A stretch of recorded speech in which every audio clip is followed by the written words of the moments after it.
بسم اللہ الرحمن الرحیم۔ سیاستہ میں حدیث ہے، نبی پاک علیہ السلام نے فرمایا جس کے دل میں خواہش ہونا کہ بندے میرے آنے پہ کھڑے ہو، وہ بندہ جہنمی ہے۔ جو نفس کی یہ خواہش فان لے کہ میں آؤں تو جناب دنیا کھڑی ہو جائے، ان سے اب سنجیدگی، اچھا طریقہ، خوبصورت، بہت ساری محفلوں میں لوگ میرے پیچھے دوڑتے ہیں ملنے کے لیے، اور میں چاہتا بھی ہوں کہ سب سے مل لوں، لیکن دو تین چیزیں ہوتی ہیں۔ ایک تو بعض اوقات انتظامی معاملات ہوتے ہیں، دوستوں کا خیال ہوتا ہے، انتظامی لوگوں کا خیال ہوتا ہے کہ جلسہ منتشر ہونا چاہیے، لوگ زیادہ ہیں تو یہ منتشر ہو جائے۔ دوسرا یہ ہوتا ہے کہ ایک جگہ جانا نہیں ہوتا، کئی جگہوں پہ جانا ہوتا ہے ایک دن۔ تو جس دوسری جگہ جانا ہوتا ہے وہ یہ تو پوچھتے ہی نہیں ہے کہ آپ نکلے کہ نہیں نکلے، یہ نہیں پوچھتے، وہ تو پوچھتے ہیں کتنے پہنچے ہو۔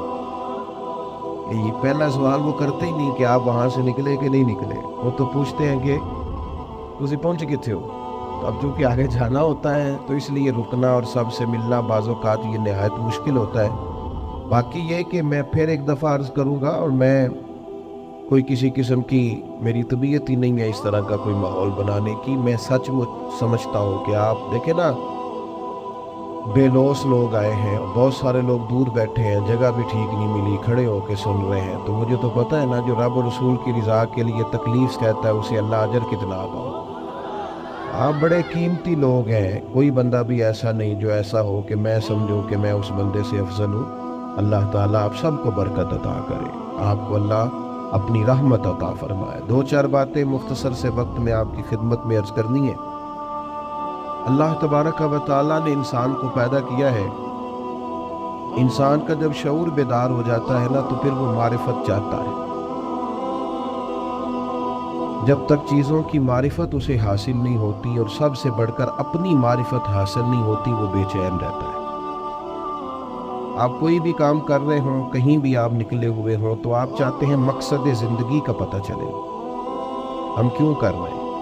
بہت ساری دولت کمانے والے لوگ، ارے بیٹے آپ بیٹھ جاؤ، اللہ آپ کو سلامت رکھے، آپ سے ملیں گے بعد، لیکن اچھا نہیں لگتا نا ایک آدمی سے اس طرح خدمت دینا۔ اللہ آپ کو برکت۔ میرے بھائی، انسان کو جب تک معرفت نہیں نہ حاصل ہوتی کہ یار یہ جو ہم زندگی گزار رہے ہیں، یہ جو ہم دنیا میں انسان آتا ہے، وقت گزارتا ہے، چلا جاتا ہے، کیا مقصد؟ جب تک وہ اس سے آشنا نہیں ہوتا، پھر وہ تلاش کرتا ہے، ڈھونڈتا ہے کہ مجھے بنانے والا کون ہے، رزق دینے والا کون ہے، عطا کرنے والا کون ہے، میرے شعور کو بلند کرنے والا کون ہے، وہ کون ذات ہے جس کے حکم سے میں واپس لوٹ جاؤں گا۔ وہ ڈھونڈتا ہے، تلاش کرتا ہے، اور جب تک یہ معرفت نصیب نہیں ہوتی اتنی دیر تک انسان بے چین اور بے قرار رہتا ہے۔ اللہ تعالیٰ نے ہم پر کرم فرمایا اور ہمیں اپنے پیارے محبوب عطا کیا۔ رب فرماتا ہے یہ محبوب پتہ کیا کریں گے، وَدَاعِيًا إِلَى اللَّهِ بِإِذْنِهِ، یہ تمہیں رب کی طرف دعوت دیں گے، اس کے اذن سے، یہ تمہیں اللہ کی جانب بلائیں گے، یہ تمہیں معرفت الہی دیں گے، تمہیں مقصد حیات سمجھائیں گے، تمہیں بتائیں گے تمہارا پیدا کرنے والا کون ہے، پالنے والا کون ہے، شعور دینے والا کون ہے۔ یہ محبوب تمہیں معرفت دیں گے، کس کی طرف سے تم آئے ہو اور کس کی طرف تمہیں لوٹ کر جانا۔ یہ محبوب داعی اللہ ہے، وَسِرَاجًا مُنِيرًا، اور ان کی ہدایت اتنی بلند ہے کہ ہم نے انہیں چمکتا ہوا آفتاب بنا کے بھیجا، ہر چیز روشن کر کے دکھائی۔ رسول پاک معرفت کے سارے دروازے کھولے، نبی پاک علیہ السلام نے لوگوں کو آشنا کیا کہ تمہیں پیدا کرنے والا رب کریم ہے، اور اس نے صرف تمہیں پیدا ہی نہیں فرمایا، وہ تم سے محبت بھی بڑی کرتا ہے۔ حضور علیہ السلام فرماتے اللہ نے مخلوق کو پیدا کرنے سے پہلے اپنے پاس اپنے عرش پر یہ تحریر لکھ دی تھی کہ لوگوں یاد رکھنا، میرا غضب زیادہ نہیں ہے، میری رحمت ہی زیادہ ہے، میرے غضب پر میری رحمت کا غلبہ ہے۔ اس نے تمہیں پیدا کیا ہے اور وہ کریم ہے، وہ مہربان ہے، وہ ستار ہے۔ وہ معاف کرنے والا، اس کی معرفت بھی نبی پاک علیہ السلام نے لوگوں کو. اور ایک بات یاد رکھنا، کیونکہ ہمیں مفت میں ملا ہے عقیدہ توحید و رسالت، ہمیں بغیر جد و جہد کے، ریسرچ کے، تحقیق کے ملا ہے عقیدہ آخرت، ہمیں اس کی قدر نہیں ہے. زندگی میں سب سے زیادہ تکلیف میں وہ لوگ ہوتے ہیں جو گمراہ ہوتے ہیں. گمراہ کا معنی کیا ہے سادہ؟ جس کا راہ گم ہو جائے. مجھے بتاؤ، جس کا رستہ ہی گم ہو جائے، بھٹکتا نہیں پھرتا وہ بندہ. جو دنیا میں گمراہ لوگ ہیں، گمراہ، اور ایسا نہیں کہ وہ لوگ غریب ہیں یا ان پڑھ ہیں. اب دنیا میں گھومے، پی ایچ ڈی بندہ، دنیاوی طور پر بہت بڑی ڈگری، مالدار، کئی ملکوں میں بزنس، لیکن شام کو پوجا کس کی کرتا ہے؟ معاذ اللہ بت کی، پتھر کی. کھڑا کس کے سامنے ہوتا ہے؟ پتھر کے. خدا کا شکر ادا کریں.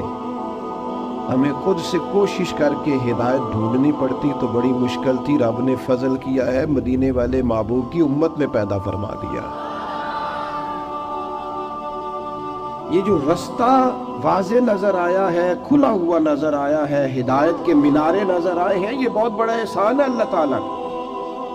رسول پاک علیہ السلام نے جو ہمیں نماز کا، سجدے کا، روزے کا، صدقات کا، اللہ کی طرف اسے راضی کرنے کے لیے کسی بھی عمل کا جو حضور نے سبق پڑھایا، تو یہ ہمارے لیے رستہ آسان ہو گیا. آسان.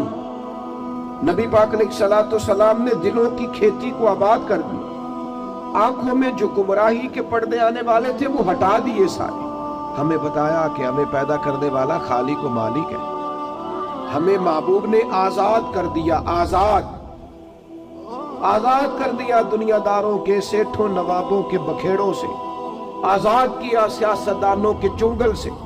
حضور نے ہمیں بتایا کہ تمہیں رزق بھی وہی دے گا، عزت بھی وہی دے گا، تمہیں عروج بھی وہی دے گا.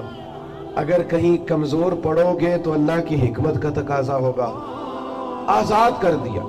آزاد ہو گئے لوگ. حضرت عبداللہ ابن عباس رضی اللہ تعالیٰ عنہ فرماتے ہیں، میرے نبی پاک علیہ السلام نے نا مجھے فرمایا تھا، اور نوجوان دوست جتنے یہاں بیٹھے ہیں نا، ان سے میں گزارش کروں گا اس حدیث کو رٹا لگا کے یاد کر لیں. رٹا. اور اس کو 2 دفعہ 3 دفعہ دن میں ضرور دہرائے. یہ آپ کو طاقتور کرے گی. آپ کو کبھی امیر رشتہ دار دیکھ کر پریشانی نہیں ہوگی. آپ کبھی ظالم کو دیکھ کے پریشان نہیں ہوں گے. آپ کو کبھی مالداروں کو دیکھ کے ڈپریشن اور انزائٹی نہیں ہوگا. آپ کو کبھی کسی سیاستدان کی پجاروں کے پیچھے نہیں بھاگنا پڑے گا. آپ کبھی کسی مالدار آدمی کی چاپلوسی نہیں کریں گے. آپ یہ رٹا لگا کے یاد کر لیں. نبی پاک علیہ السلام نے فرمایا، اے عبداللہ ابن عباس، اے میرے بیٹے. حضور فرمانے لگے، سارے دنیا دار مل کے بھی تیرا کچھ سوارنا چاہیں، سوار نہیں سکتے جب تک رب نہ چاہے. یہ یاد کر لیں آپ. اور حضور فرمانے لگے، سارے دنیا دار مل کے تیرا کچھ بگاڑ نہیں سکتے جب تک اللہ کی حکمت. تو کیوں ڈرے دنیا داروں سے؟ کیوں پریشان ہو سیاستدانوں سے؟ کیوں ہم ادھر ادھر بھاگیں؟ کیوں کمزور پڑے؟ کیوں کچی باتیں کریں؟ جب رزق اللہ دے گا، عزت اللہ دے گا. رسول پاک نے اس کی معرفت دکھائی ہے. پھر کمزور پڑنا، کچے پڑنا. یہ جو اللہ کے نیک بندے ہوتے تھے نا، اسی لیے تو پکے ہوتے. کچے مکان میں سکون سے سوتے. ایک روٹی کھا کے نیند مزے کی آتی. اسی کسے دے کچھ نہیں جی لگ دے، نہ کوئی ساڈا دربی. کوئی ضرورت ہی نہیں، ادھر ادھر نظر جھکانی کوئی نہیں، پریشان ہونا ہی نہیں، تکلیف میں آنا ہی نہیں.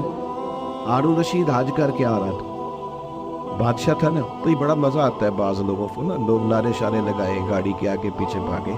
یہ وزیروں کو نہیں، یہ پیروں کو بھی بڑا مزہ آتا.